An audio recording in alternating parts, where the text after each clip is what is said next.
to the new perio disease staging and grading. So I'm calling this a beginner's guide.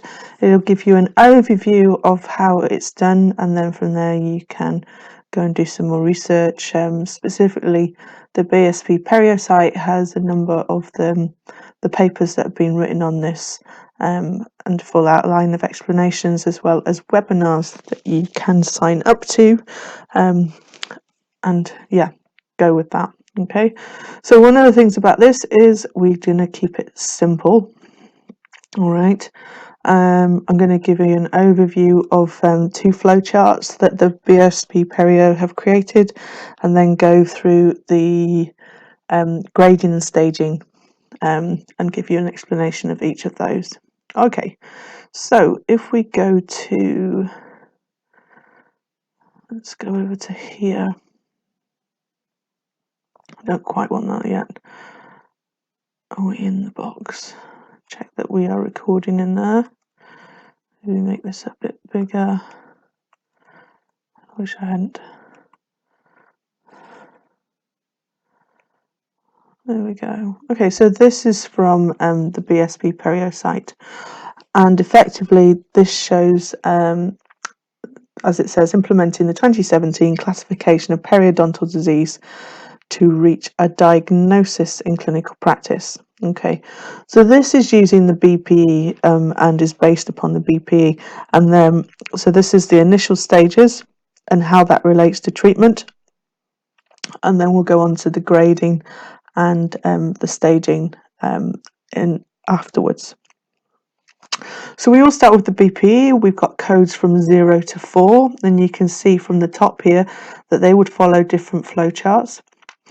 Effectively, our 0, 1, 2 is what we would commonly know as a gingivitis, and I'm not going into the exact treatments of that because that would be according to your BPE codes, but you can see here that it has been split into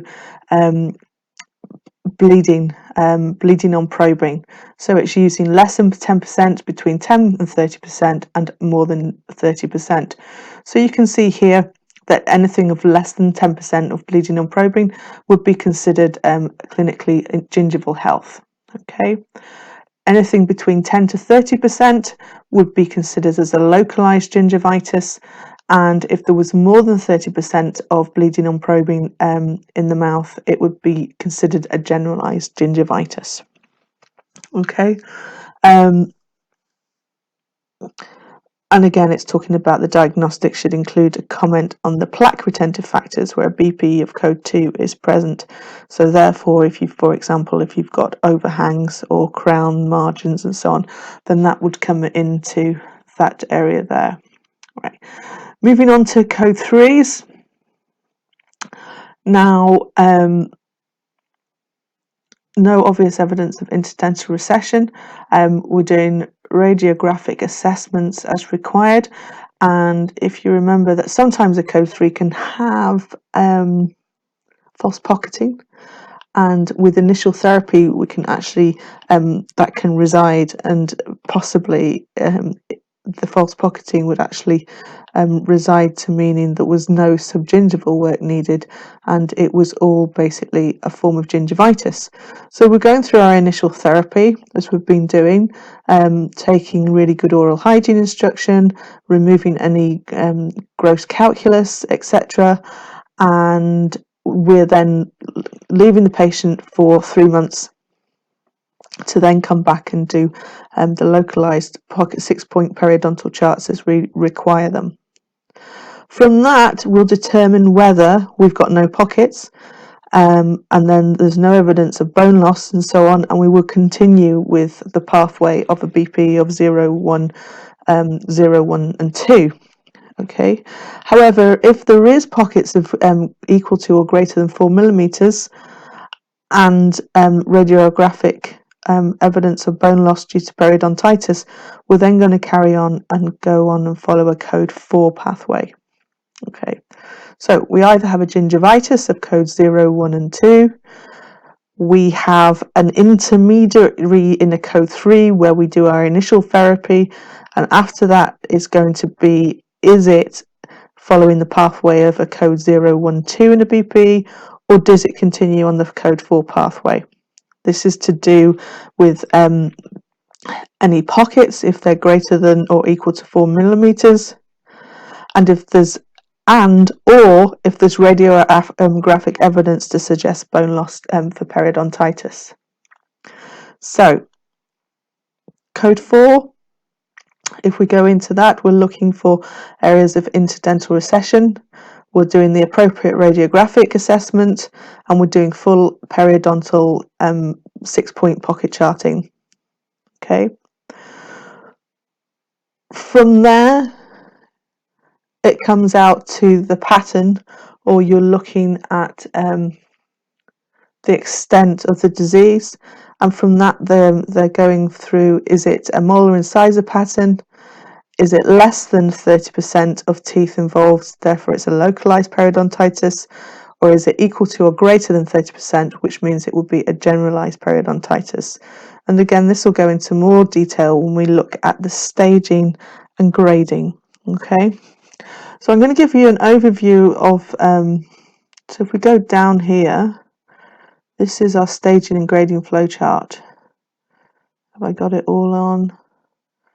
I'm just going to make it a little bit smaller so it fits into the magic. Oh, I don't want it to go that way. Let's go back to how it was. At least I've got it all in. So this flowchart here, we're looking at going through the staging and the grading of our code 4, our periodontitis. And effectively what we're going to do is, you can see overall you've got a flowchart to follow for staging, a flowchart to follow for grading. Okay, so our staging would be stage 1, 2, 3 and 4, and our grades would be grade A, B and C. So the staging effectively is what stage literally of periodontitis is it? Is it early? Is it a moderate stage? Is it a severe stage? Is it a very severe stage? Stage 1, 2, 3 or 4. Early, stage 1, going on to stage 4, which is a very severe stage of periodontitis. At the same time, we're looking at the grade, and this is the rate of progression. Has it got a slow progression with a grade A, moderate progression for grade B, or is it a rapid progression for grade C? Okay, moving on from that, so that gives us a stage and it gives us a grade, and we're looking at the current status. Is it stable? Is it in remission? Or is currently the disease unstable? Okay, now what we're going to do is we're going to go through each of these, and we're going to go through how you work out the staging, the grading, the current status, and we also have risk factors here. Okay, so effectively we are going to produce a diagnostic statement by the end of our assessment. Okay, and there's certain ways of doing this assessment. Let me just go back to my little notebook, bring that up. We've just looked at those two. So effectively we're going to create a diagnostic statement. So for example, we would have a female patient, 45 years old, and their statements possibly could be stage 2 periodontitis, which is localized, a grade B, and no risk factors detected. So what we need to do is work out, how do we get to this statement? What does that actually mean when the dog stops barking because somebody's walked past the window? So at this stage, as it was, you're going, what does this mean? Okay, but we're going to look at each of these in turn. We're going to look at the staging, we're going to look at the grading, the risk factors, and the extent of disease. Okay,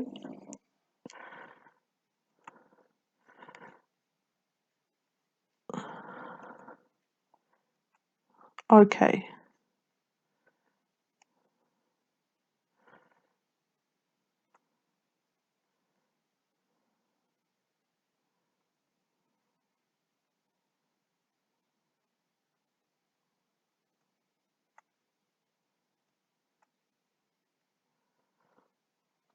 Okay, let's look at the stage then. Okay, so how do we know what stage we are at with our periodontal disease? Okay, well, we base this on bone level. All right, that's what we do. We base it on is the bone level. And from that, we decide whether it's a stage 1, 2, 3, or 4, whether it's early, moderate, severe, or very severe. So how we do that is we go to the radiographs, okay, and within the radiographs, we go to the most affected tooth in the radiographs. So if I have, I'm just going to pause it there because I've missed a bit somewhere. Okay, so I've come back a little bit after messing about a bit. So we looked at this statement, creating a diagnostic statement. Okay, so what we need to do is through that, okay, we now need to work out the following. So you can see that we need to work out the stage, the extent, the grade, and any risk factors. So now we're going to break it down and we'll say how do we work out each of those, and we were going to go and begin with the stage. So we have a stage, okay, of 1, 2, 3, or 4. So the stage of periodontitis, is it early, is it moderate, is it severe, or is it very severe? So how do we do that? What we do is we use our radiographs. And when we use our radiographs, we're looking at the interproximal bone loss. Okay, so this is my diagram here. So this is just a diagram and I'll go through it in a minute, but we'll be looking at the interproximal bone loss. We're not looking at any of the buccal or the lingual bone loss, but we're looking at interproximal bone loss. So what we do is we take the worst affected tooth in the mouth. Okay, so just one tooth and it's the worst affected tooth. So if I move on, I've got a radiograph here. So for example, this is just an example. So if we look at these teeth here, I'm going to take this tooth. Okay, I'm taking this premolar here as my most affected tooth. Okay, so how do I work out what stage that's at? Now I've had a whole mouth of periapicals. This is just one example. This is just one periapical in it. So let's go back and have a look. So let's say, for the sake of argument, this is the tooth, and this is a diagrammatical picture of the tooth. So this is my bone levels here. Okay, the black line is my bone levels. Now, what we need to do is that we are going to be looking at, for that worst affected tooth, the amount of bone loss. So features that we're looking for are the CEJ, where the normal crestal height of the bone would be, and then we're going to split the bone into thirds. Is it a coronal third?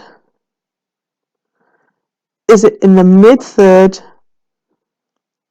Or is it in the root apex? Okay, or the apical third. Okay, all right. So let me move my pen. Let's use this. Okay. So if we're looking at bone loss and we're up in this interproximal area here, and we're right up into this area, okay, around about in here, and effectively if we say there is, if we're looking at the amount of bone loss and we're saying there's less than 15%, or if you want a measurement, 2 millimeters.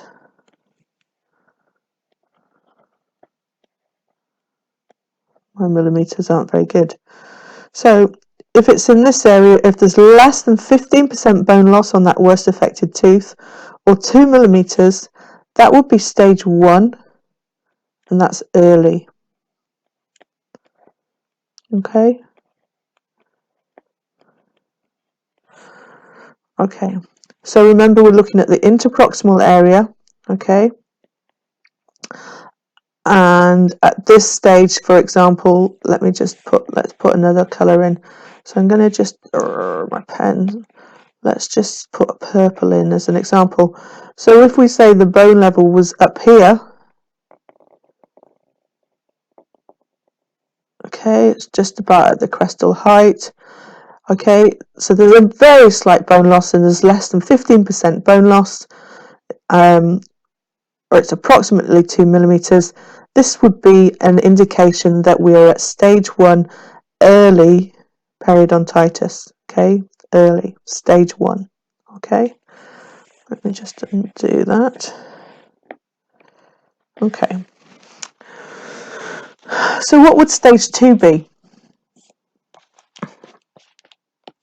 So if we're looking at a stage 2, okay, we're looking at bone loss in this area here, in the coronal third. Okay, so if your bone loss in the interproximal area, as it does in this case, if it's hitting into this coronal third, okay, this is stage 2, and this is moderate.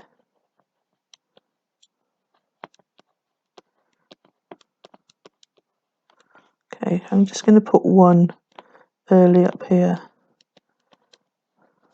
so we all go in line. And you can see here this interproximal bone loss.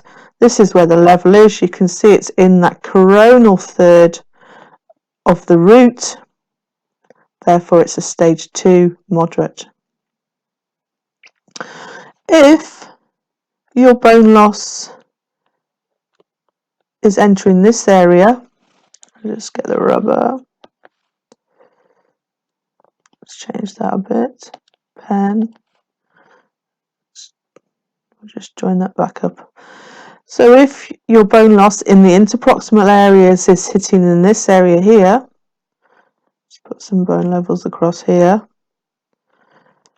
Okay, you can see it's now in this midsection of the root, and this is going to be grade 3,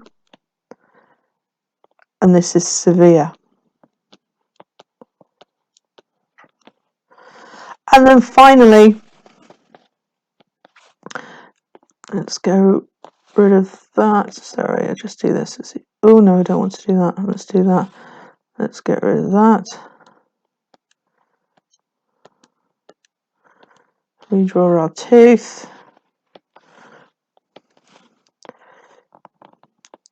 So finally, if our bone loss in the interproximal area comes down into the apical third of the root, that's a significant amount of bone loss there, we are now in stage 4, which is very severe.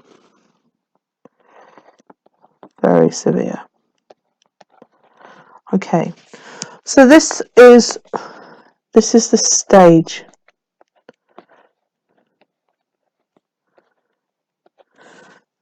So as a reminder, get rid of this. As a reminder, you take the tooth with the most, that's the dog growling, the most affected bone loss.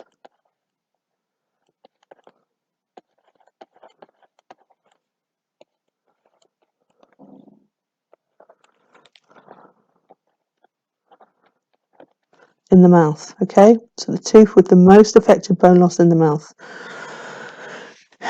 You then go to the interproximal areas where you have bone loss, and you work out how much bone loss there is.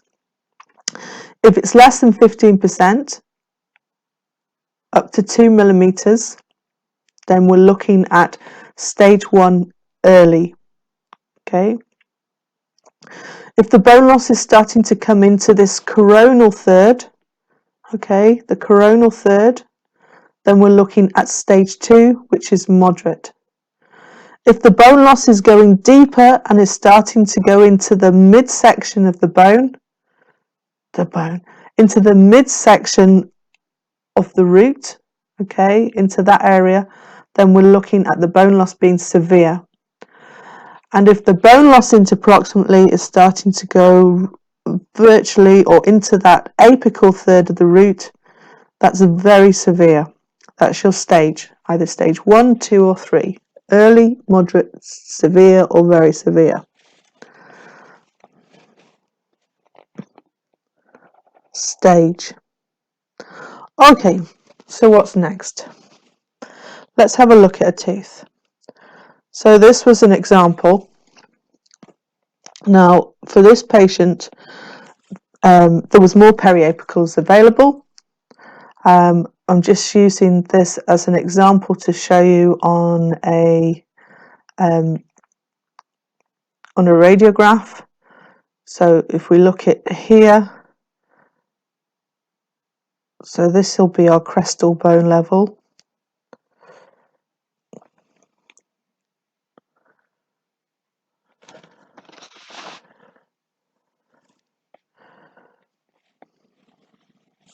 My pen stopped working, sorry. Okay, so this is our coronal third. This is our mid third, and this is our apical third. So just where you are just now, how would you diagnose, or where would you diagnose that level of bone? Okay.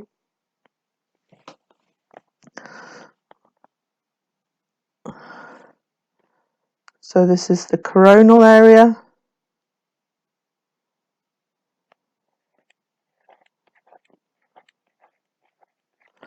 This is the mid, and this is the apex. And for me, I would be putting this